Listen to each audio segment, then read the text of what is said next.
What happens when life throws us a conflict or life doesn't give us what we work for and what we want? What happens when we're working for something and we sacrifice, stay dedicated, stay committed, and it gets time for it to happen and manifest, and God says no?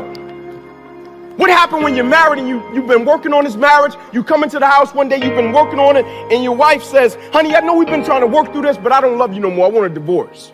What happens when you can interpret scripture, you can break it down, cut it, slice it, but you just can't seem to communicate with your 15-year-old son? What happens, better yet, you've been building a company, everything has been going great, and you get to the point to where it just doesn't work out the way that you want it to work out, and the opposition, the adversity, and the challenges set in. And now this is why I love adversity, because adversity introduces you into who you really are as a person. And I don't even think more times than not, the problem is not even the adversity. The problem is when the adversity reveals who you really are, you can't take it. What do you do when everything is falling apart? If you knew it was falling apart, guess what you would not have done? You would have never got on the boat. You would have never moved into the house. You would have never married the man or the woman that you married. If you had known all these things were going to take place in your relationship and in your life, you would have never done those things at all. Matter of fact, if you knew that you were going to have to go through what you were going through just to maintain your salvation, guess what? You wouldn't have done it at all. Challenge of growth, mentally, emotionally, and spiritually, comes when you get knocked down.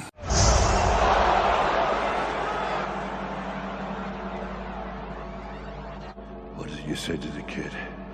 It ain't about how hard you hit. It's about how hard you can get hit and keep moving forward. How much you can take and keep moving forward. How you handle it, that's where the growth takes place.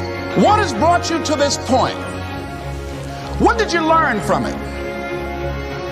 Are you learning anything, or are you doing it over and over and over again?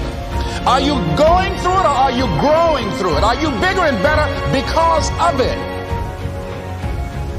Because it's not going to leave you until you grow through it. Pain is temporary. It may last for a minute, or an hour, or a day, or even a year. But eventually, it will subside, and something else will take its place. What are you going to do with what you have? I'm not talking about how much you have. Some of you are business majors, some of you are theologians, nurses, sociologists. Some of you have money, some of you have patience, some of you have kindness, some of you have love, some of you have the gift of long suffering. Whatever it is, whatever your gift is, what are you going to do with what you have? I need you to find out who you are. What's your dream? What's driving you? What makes you tell hell to get back? What will carry you through a prison? What will carry you through a storm?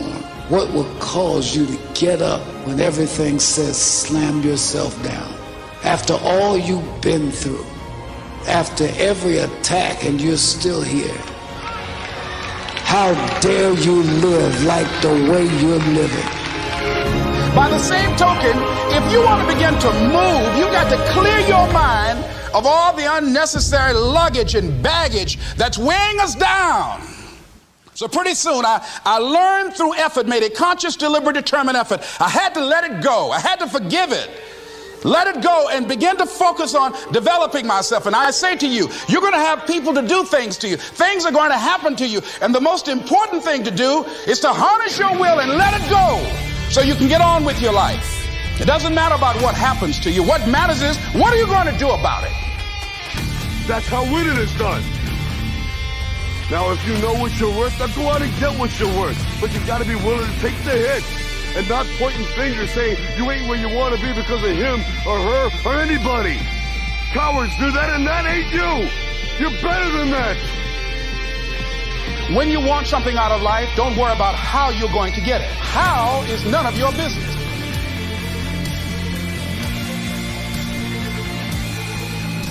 If you can believe it, if you can see it, it is possible.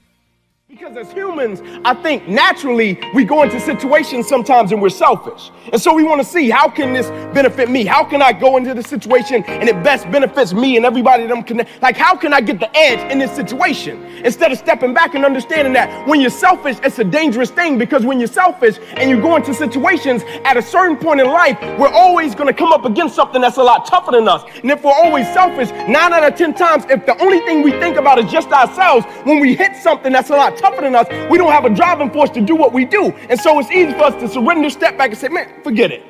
I'll throw it away. It's just like I'm married, right? And so I'm young, I'm 6 years in. And so I went to an old couple one time and they were married some crazy years, 60 years, something like that. And I said, right, crazy, insane. But I'm saying, how did you make it last that long? And they said, the reason we made it last this long is because we come from an era when something is broken, we don't throw it away, we fix it. And so as people, the way I approach situations, how can when something is broken, I don't throw it away and I don't let the circumstance or the situation define my life, but I try to figure out how can I fix it, and fixing it may not be my arm working, but fixing it may be me using it every day to be a blessing in somebody else's life.